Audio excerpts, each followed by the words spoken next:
અસર હતી એટલે હું અહીંથી થરાદ આસ્થા હોસ્પિટલ લઈ ગયો. આસ્થા હોસ્પિટલમાં ગયો એટલે ડૉક્ટરે એમ કીધું ભાઈને કણ ઘટી ગયા છે, દાખલ કરવા પડશે. મેં કીધું સાહેબ દાખલ કરી નાખો. એણે કીધું 3 દિવસ રોકાવું પડશે. કીધું રોકાઈ જશો. 3 દિવસ રોકાણા, બધા રિપોર્ટ કર્યા. રિપોર્ટ કરીને એણે એમ કીધું કે ભાઈને ટીબી છે. મેં કીધું સાહેબ મારા વારસાઈમાં કોઈ ટીબી નથી, અને ટીબી ના હોઈ શકે. તો કે ટીબી છે, બરાબર. એમ કરીને એમણે કીધું ટીબી છે. ટીબી એમને ચોથા દિવસે રજા આપી એટલે એમને કીધું ટીબી આરોગ્યવાળાને ભાઈને મેં બોલાયો. આરોગ્યવાળા ભાઈએ કીધું કે ટીબી હોય તમે અમે સરકારી દવા આપો. એટલે ડૉક્ટરે કીધું ના 5 દાડા હું મારી દવા આપું અને પછી તમે તમારી આરોગ્યની ચાલુ કરજો. એટલે હું ચોથી દિવસે ઘરે આવ્યો. ઘરે આવ્યા પછી એને બપોરે અમે ઘરે આવ્યા એટલે બપોરે એક ગોળી આપી, પછી 1.5 ગોળી લેવાની કીધી હતી.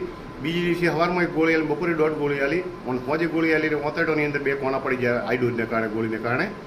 એના કારણે પંચર થઈ ગયું. ભાઈની તબિયત એકદમ લથડી ગઈ, ખૂન પડવા માંડ્યો. એટલે અહીંથી અમે દિયોદર ગયા.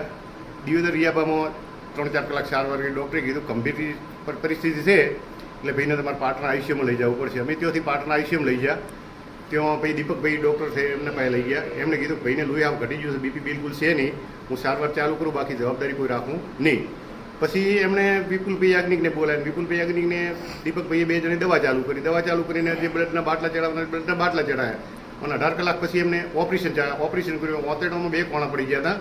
પછી ડૉક્ટરે કીધું ભાઈને ટીબી નથી, પણ છતાં આપણે એનોક્સીનો રિપોર્ટ અમદાવાદ મૂકીએ. એટલે અમદાવાદ એનોક્સીનો રિપોર્ટ મૂક્યો. એમાં 9 દિવસે રિપોર્ટ પાછો આવ્યો.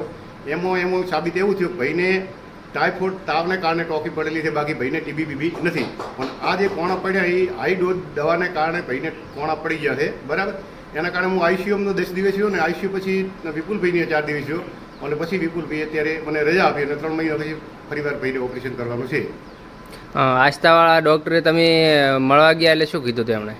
એને કીધું કે હું શું કરું, કે તો થઈ જાય, ગમે ને થઈ જાય ને, કે કોઈ જવાબ જ નથી આલ્યો મને હરખી રીતે. તો તમે શું કહેવા માગો આસ્થા હોસ્પિટલના પ્રકાશભાઈ વિશે તમે શું કહેવા માગો? પ્રકાશભાઈ ખોટી દવા કરી, હાઈડોઝની દવા કરી છે. પ્રકાશભાઈ મને કીધું કે હાઈડોઝની દવા છે, બરાબર. આના કારણે તમારે લાલ પરસેવો આવશે, અઠવાડિયું તમે હેરાન થશો, અઠવાડિયા પછી તમને રેડી રહેશે. આ તો 3 બીજે દિવસે એને ઓતડો 2 કોણા પડી ગયા હાઈડોઝને કારણે. કારણ કે ઓતડો ઉપર હોતો હતો ને હાઈડોઝ ગોળી લીધી એટલે એને ઓતડો કોણા પડી ગયા. હજુ તમે એ ડૉક્ટરના વિશ્વાસે રહ્યા હોત તો શું થશે તમારા બાબલાને? તો બાબલો કોઈ બી જ નહીં. એવું? તમારા બાબલાનું નામ શું હોય? મુકેશભાઈ. અને તમારું નામ? મફાભાઈ. ગામ? રામપુરા ધૂણસુર. ઓકે.